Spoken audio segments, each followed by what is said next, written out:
Good morning. My name is Anton Hopen with the law firm of Smith & Hopen. It is Tuesday, November 2nd, 2021, and that means it is a Patent Grant Tuesday. 5 new patents to talk about. The first one is through MedGenesis. This is for typically biopsy technology where you have to seal the open wound, and it improves the recovery and the experience for the patient. The next one is through the University of Central Florida. This is a technology that actually improves the texture output of 3D printed additive manufacturing technology.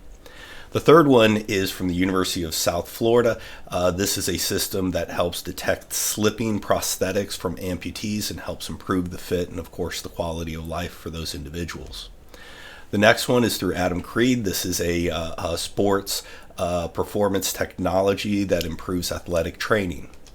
And our last one today is for the University of South Florida, and this is decontaminating wastewater. That brings our total for this year to 101 issued patents through the law firm of Smith & Hopen. We certainly thank our incredibly innovative clients and our wonderful staff here to make this possible. Until next Tuesday, from everyone here at Smith & Hopen, have a great day.